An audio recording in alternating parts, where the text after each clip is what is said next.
वर्ष भर में जो 24 एकादशी आती हैं, उनमें से निर्जला एकादशी के बारे में तो लगभग सभी को पता ही है। परंतु एक और एकादशी आती है जो कदाचित निर्जला से भी अधिक महत्वपूर्ण है, महत्ता रखती है, परंतु उसके बारे में सभी को नहीं पता है।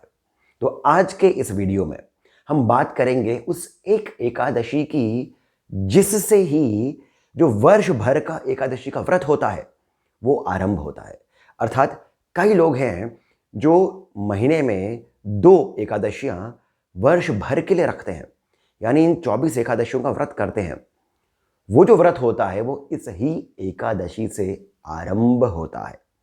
और साथ ही साथ पंचरात्र जो आगम है, यानी जो वैष्णव आगम जो है, जो वैष्णव तंत्र है, उसमें से एक रहस्य मैं आप सभी के लिए लेकर आया हूं, और खासकर उनके लिए, विशेषकर उनके लिए जो भगवान विष्णु के भक्त हैं, उनके लिए एक छोटा सा रहस्य भी है इस वीडियो में। तो आप इस वीडियो को अंत तक देखिएगा और सब्सक्राइब करना नहीं भूलिएगा, और फिर बाद में मुझे बताइएगा वीडियो आपको कैसा लगा। ये जो एकादशी है जिसके बारे में मैं बात कर रहा हूं, उसकी कथा स्वयं भगवान श्री कृष्ण ने युधिष्ठिर को सुनाई थी अश्वमेध यज्ञ के समय। ये महाभारत में भी कथा आती है, ये पूरा प्रसंग ही महाभारत से है। कथा जो श्री कृष्ण ने सुनाई वो कुछ इस प्रकार से है कि सतयुग में एक असुर था जिसका नाम था मुर। वो इतना शक्तिशाली हो गया कि धरती पर तो उसने अपना राज्य स्थापित कर ही लिया, स्वर्ग पर भी उसने अपना आधिपत्य स्थापित कर दिया। सभी देवता उससे भयभीत होकर के भागे। सभी देवता अब पहुंचे सबसे पहले भगवान शिव के पास। महादेव से त्राहिमाम करते हुए कहा कि हे महादेव, आप हमारी रक्षा करें, हमें इस असुर के भय से मुक्त करें, इसका अंत करें। महादेव ने कहा, महादेव कुछ कहें उससे पहले तनिक मुस्कुराए, जैसा ऐसा लगा हो कि वो जानते हैं कि पालनकर्ता लीलाधर की लीला क्या है। तनिक मुस्कुराए, फिर कहा कि जो पालन करता है वही तो आपकी भी रक्षा करेंगे, तो आप उन्हीं के पास जाइए। ये कह करके महादेव पुनः ध्यान में लग गए। देवताओं को कुछ समझ में नहीं आई बात। वो पहुंचे अब भगवान विष्णु के पास। भगवान विष्णु से भी त्राहिमाम करते हुए देवताओं ने कहा कि हे प्रभु, ये कैसा असुर आ गया है। हम देवताओं के भी जितने भी अस्त्र शस्त्र हैं सभी किसी काम के नहीं रहे। अब आप ही हमारी रक्षा करें। महादेव ने भी कहा है तो अब आपको तो हमारी बात सुननी ही चाहिए। भगवान विष्णु सारी बात सुन रहे थे जैसे कि उन्हें पता ही नहीं हो। अच्छा अच्छा ऐसा करके भगवान विष्णु देवताओं की सारी बात सुन रहे थे। फिर भगवान विष्णु ने क्रोध भी प्रकट किया कि अच्छा, उन्होंने आपके साथ ऐसा किया है तो अब आप निश्चिंत हो जाइए, मैं आपको आश्वस्त करता हूं, उस मुर का मैं अंत कर दूंगा। ये कह करके भगवान विष्णु खड़े हुए और वो आए युद्ध के मैदान में। एक हाथ में भगवान विष्णु ने अपना धनुष पकड़ा हुआ था। धनुष का नाम क्या था? श्रांग धनुष। वो श्रांग धनुष भगवान विष्णु ने अपने एक हाथ में पकड़ा हुआ था। दूसरे हाथ में चक्र था। चक्र का नाम तो हम सभी को पता है, परंतु अब यहां पर एक छोटा सा रहस्य भी आता है कि उनके तीसरे हाथ में एक गदा थी।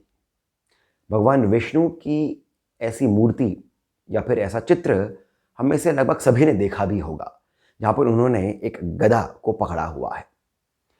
ये गदा जो महाभारत में कथा आती है उसमें जब अर्जुन और श्री कृष्ण ने एक वन को स्वाहा कर दिया था, तब वरुण देव ने श्री कृष्ण को ये गदा प्रस्तुत करी थी, उन्हें ये भेंट करी थी। इस गदा का नाम है कौमुदकी। कौमुदकी वाटर लिली को भी कहते हैं। अब आपको यहाँ पर पूरे योग समझ में आएगा कि वरुण देव जो हैं, जो जल के देवता हैं, उन्होंने इस नाम की गदा क्यों श्री कृष्ण को भेंट करी। ये वाटर लिली होता है, उसको भी हिंदी में, वाटर लिली को भी हिंदी में कुमुदकी ही कहते हैं, और उसका एक और नाम होता है नीलकमल। अब यहाँ पर पंचरात्र जो आगम है, जो वैष्णव तंत्र है, उसमें इसे एक मुद्रा भी बताई है। ये विष्णु मुद्रा कही जाती है, कुमुदकी मुद्रा या फिर कौमुदकी मुद्रा।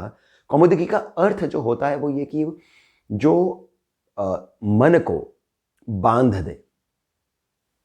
अब मन को बांधने का अर्थ क्या हो गया कि आपकी सभी मनोकामनाएं पूर्ण हो जाएंगी इससे, ये इसका अर्थ होता है।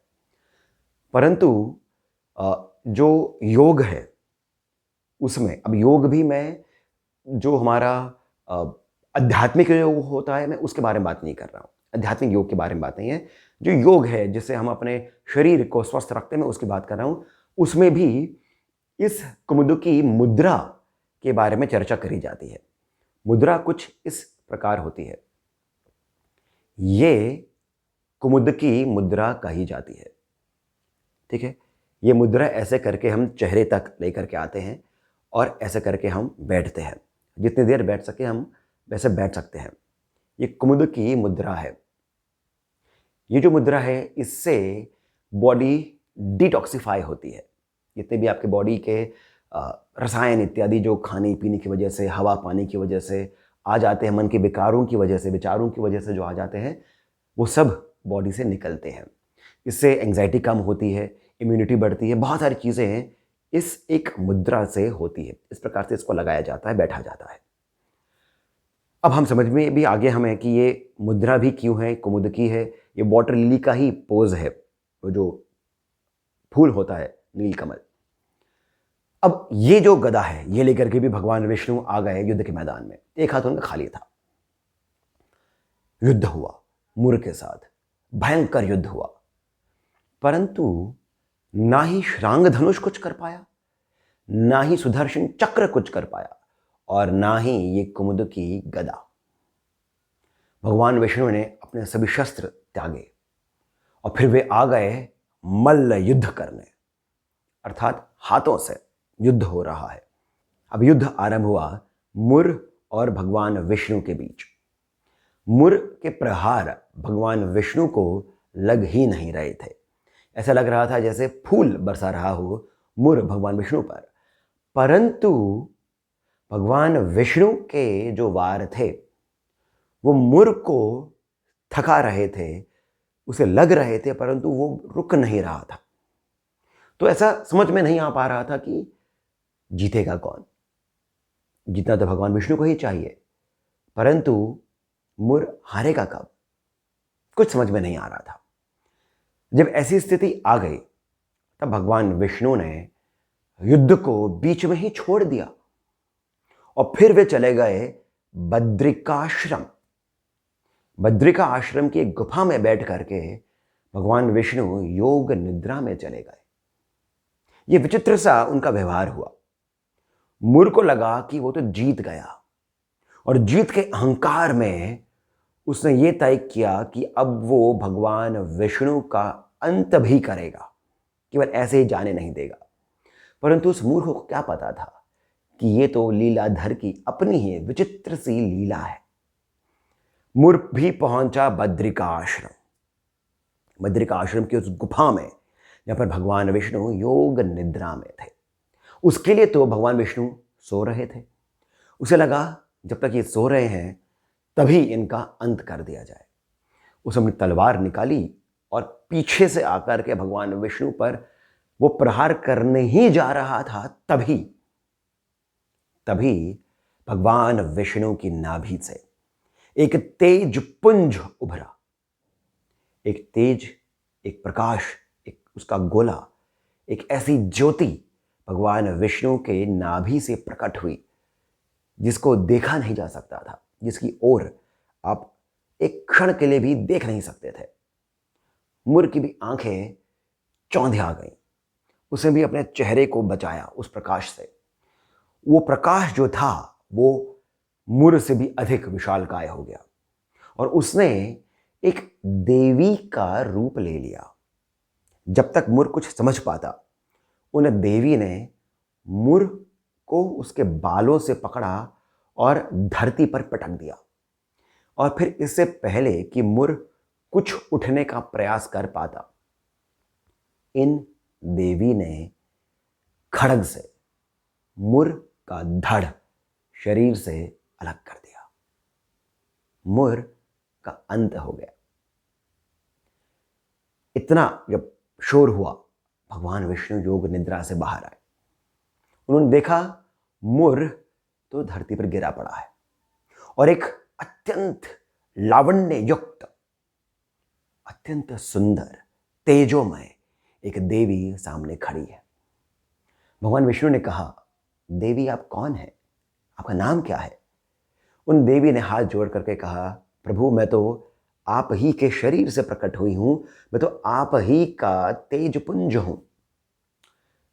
तब भगवान विष्णु ने कहा, देवी मैं आपसे बहुत अधिक प्रसन्न हूं, चूंकि आप आज के दिन प्रकट हुई है, आज के दिन उत्पन्न हुई है, आज 11 है, तो मैं आपको एक नाम देता हूं, एकादशी। आप इस तिथि से जानी जाएंगे। आपका एक और नाम होगा उत्पन्ना, उत्पन्ना एकादशी। आप मुझसे कुछ वरदान मांगिए।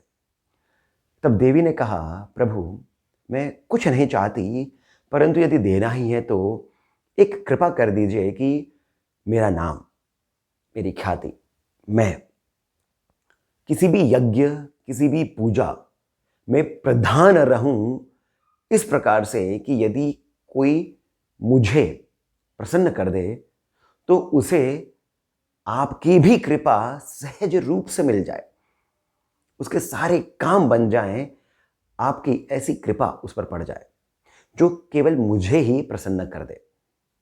यह सुनकर के भगवान विष्णु ने कहा, वाह क्या बात है देवी, आपने तो ये जन कल्याण की बात सोच ली। मैं आपको एक वरदान देता हूं कि जो भी मनुष्य एकादशी का व्रत करेगा उस पर मेरी कृपा सहज रूप से पड़ेगी और उसकी सारी मनोकामनाएं अवश्य ही पूर्ण होंगी। ये जो कथा है, ये उत्पन्ना एकादशी की कथा है। और यहीं से, इसी दिन से, जिस दिन से ये एकादशी देवी उत्पन्न हुई थी, अर्थात भगवान विष्णु की योग शक्ति, जिस दिन से ये उत्पन्न हुई थी, इसी दिन से 24 एकादशी को रखने का व्रत आरंभ होता है।